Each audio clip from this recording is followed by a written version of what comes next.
We never had a say in the UDP government. We never had anybody appointed even as a head of parastatal in the UDP government. Not even a permanent secretary in the UDP government. We have never had.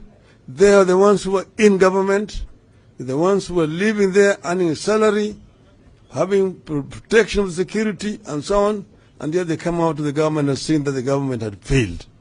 If it failed, they were part and parcel of that failure, not us. Now, those who have spoken before have given you historical background to political development in our country from independence to where we are. We had a multi-party system at independence. We had KANU and KADU and APP. Eventually, KADU and APP dissolved and joined KANU. They all joined KANU without having to go for any by-elections. They just walked across the aisle from one side to the other side. But later on, when there was now internal contradictions within KANU, then they came up with a constitutional amendment that required that if you left the party that sponsored you into parliament and you resign from that party, then you have to go back for a by-election, a re-election, to seek the mandate. That existed at the period when they had the KPU.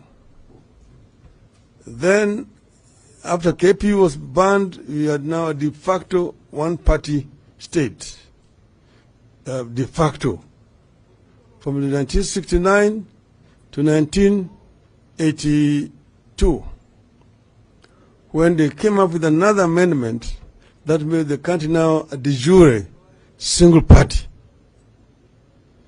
Now you either are a member of just KANU, that's the only when you can be elected. And if you were suspended or expelled from the party, you automatically lost your parliamentary seat. And by-election was held in your constituency. That went on until we put pressure for repeal of Section 2A and allowing for formation of other political parties, which we achieved in 1991. After that, we had the first multi-party elections in 1992. And then we went into parliament. We had KANU, Ford Kenya, Ford Asili, and the DP. We had also Kenya Social Congress of the late George Anyona. After the swearing in, the swearing in and the election of the Speaker, before Parliament was officially inaugurated by the President, some members defected. One from Port Kenya, one from the DP. And this now occasioned a by-election. They were defecting to the ruling party, to KANU. But the requirement is that if you defect from the party that sponsored you in the parliament, you have to go for a by-election. And we have by-elections in Migori and in Bonchari. Later on we had by-elections in Lugari, when Apili Wawire, the MP, then defected. There was also a by-election in Hamisi, when the member of parliament, the late Mr. Haniri, defected.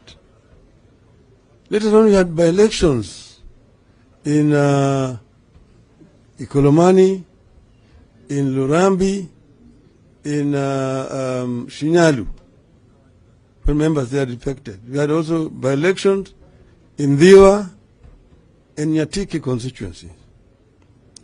Each time a member of parliament left the party that sponsored them to parliament, they had to resign and go and seek fresh mandate. That was the rule. I myself resigned from the party that had sponsored me into elections, Ford Kenya, when we disagreed.